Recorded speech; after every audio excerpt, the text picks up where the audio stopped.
جتنا ہو سکے اپنے کام سے کام رکھا کرو۔ مجھے ایسے مرد سخت ناپسند ہے جو اپنے کام پر دھیان دینے کی بجائے ادھر ادھر تانگ جھانک کرتے ہیں۔ تم چاہتی ہو کہ تمہیں نوکری سے نکال دوں؟ میں فوراً بولا، نہیں سر، میں معذرت چاہتا ہوں، اب دوبارہ ایسی غلطی نہیں ہوگی۔ میں وعدہ کرتا ہوں اب کسی سے کچھ نہیں پوچھوں گا، بس اپنے کام پر ہی دھیان دوں گا۔ مجھے سمجھ آ گئی ہے، چوکیدار بھائی نے بھی سمجھا دیا ہے کہ کسی معاملے میں ہمیں ٹانگ نہیں اڑانی چاہیے۔ میں ہاتھ جوڑ کر معافی مانگتا ہوں صاحب، مجھے نوکری سے نہ نکالے، یہ نوکری میرے لیے بہت ضروری ہے۔ وہ آدمی بولا، بہتر ہوگا کہ اب صرف اپنی نوکری پر ہی توجہ دو، ورنہ اگر تمہارا دھیان بھٹکا تو اگلے لمحے تمہیں نوکری سے نکال دوں گا۔ میں نے جی سر کہا اور فوراً باہر آ گیا۔ میرا دل زور زور سے دھڑک رہا تھا، مجھے اندازہ بھی نہیں تھا کہ آج میرے ساتھ یہ سب کچھ ہو سکتا ہے۔ پورا دن روز کی طرح گزرا۔ میں صرف ایک دو بار ڈیلیوری کرنے کے لیے کھانا ایک یتیم خانے سے دوسرے یتیم خانے تک پہنچا دیا، باقی کوئی کام آج میرے ذمہ نہ آیا۔ رات کو جب میں گھر پہنچا تو روز کی طرح لائٹ گئی ہوئی تھی۔ بجلی کا بل نہ بھرنے کی وجہ سے میری لائٹ کاٹ دی گئی تھی۔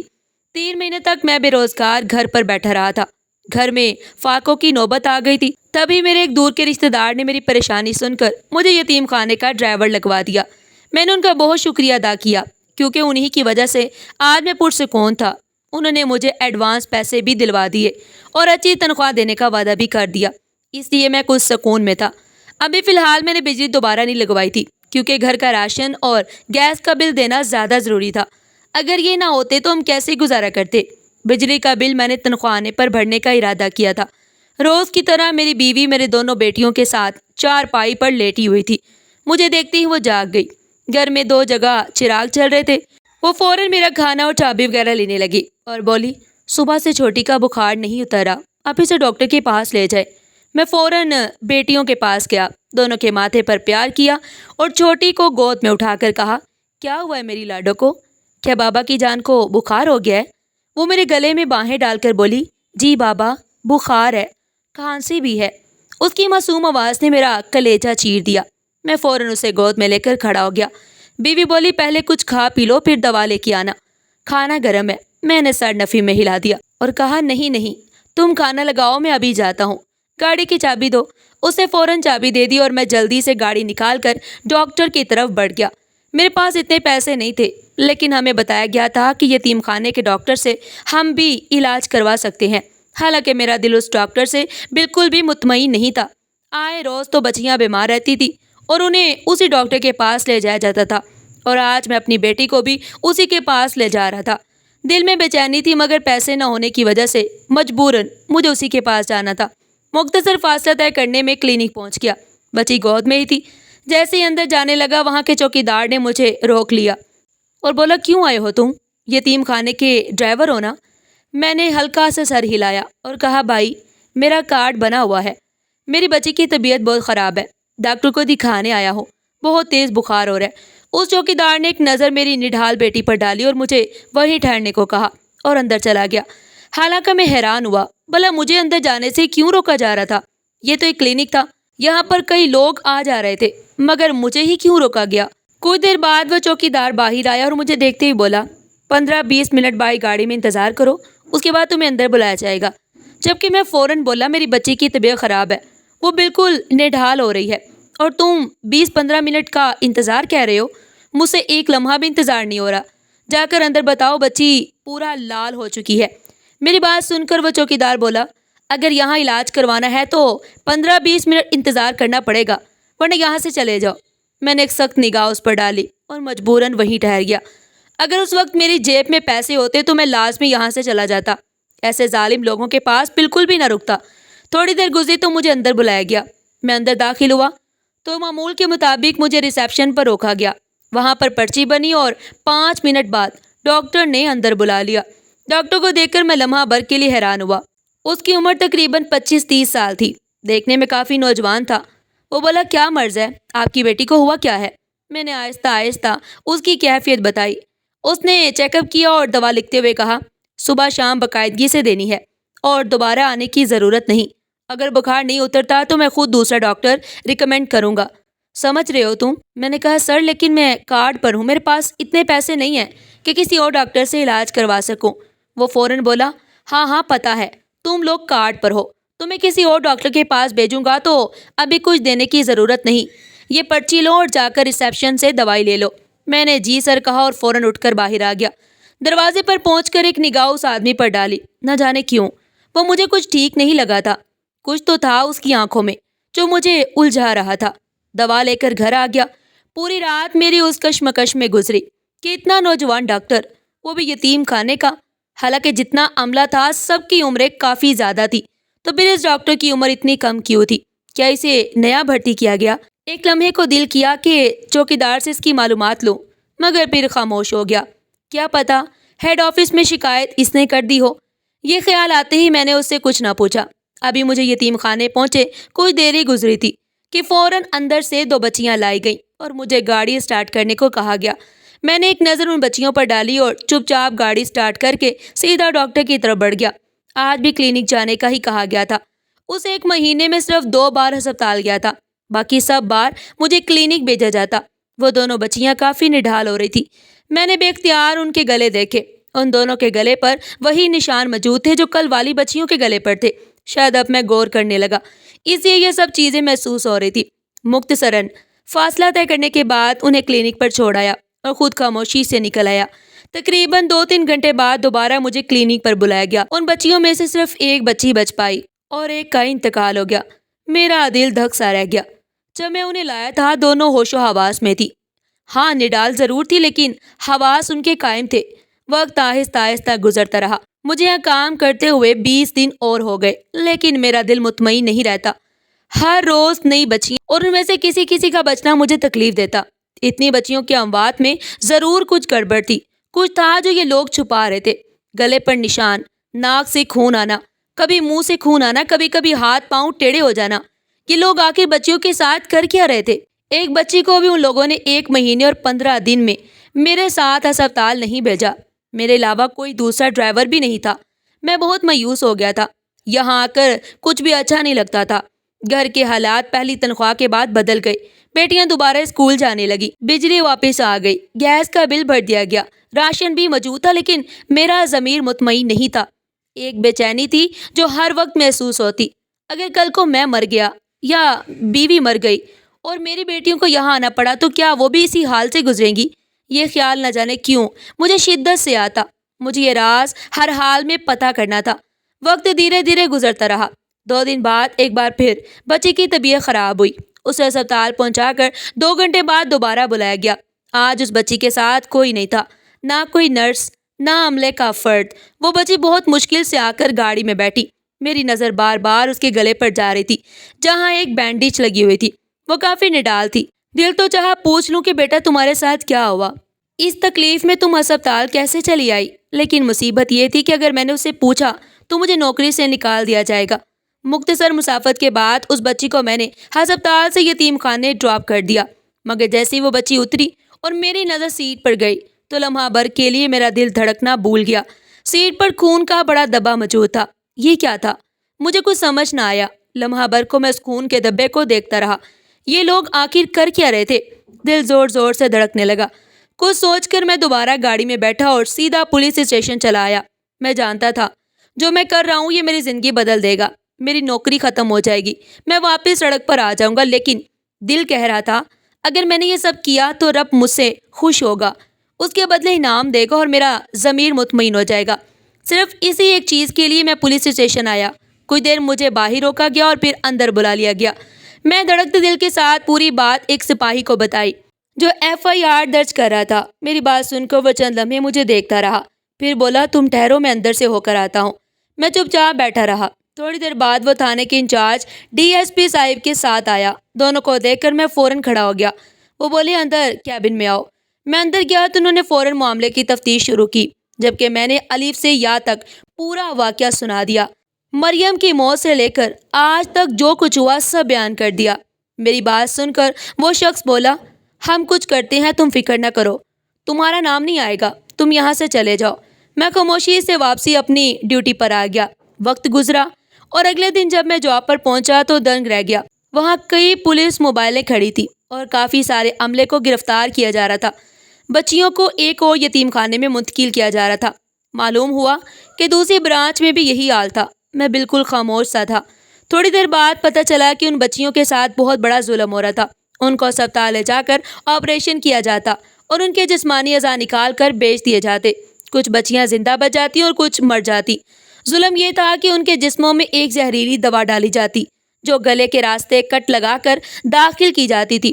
اس کے بعد ان کا جسم مفلوج سا ہو جاتا۔ یہ کام یتیم خانے کے اندر ہوتا تھا اور باقی کام کلینک اور ہسپتال میں کیا جاتا تھا۔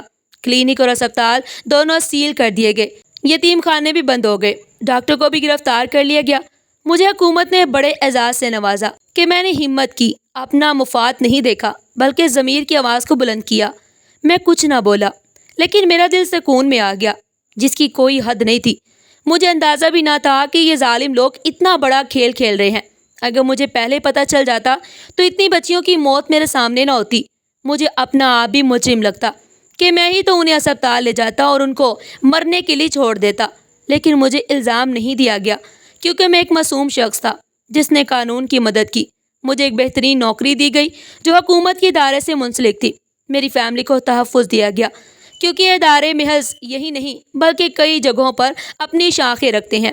میری وجہ سے اتنا بڑا سچ دنیا کے سامنے آیا جس کی بدولت باقی یتیم خانوں کو بھی مکمل طور پر چیک کیا گیا، اندر سے خفیہ معلومات نکالی گئیں اور مزید ایسے یتیم خانے دریافت ہوئے جہاں یہ ظلم لڑکوں پر بھی ہو رہا تھا۔ لڑکیوں کے اعضاء اس لیے نکالے جاتے تھے کہ اگر وہ ختم بھی ہو جائیں تو زیادہ توجہ نہیں ہوتی، لیکن اگر ایک بچہ مر رہا ہوتا تو اس پر سوال اٹھتا کیونکہ وہ ملک کے بیٹے تھے جنہیں ملک ضائع نہیں ہونے دیتا۔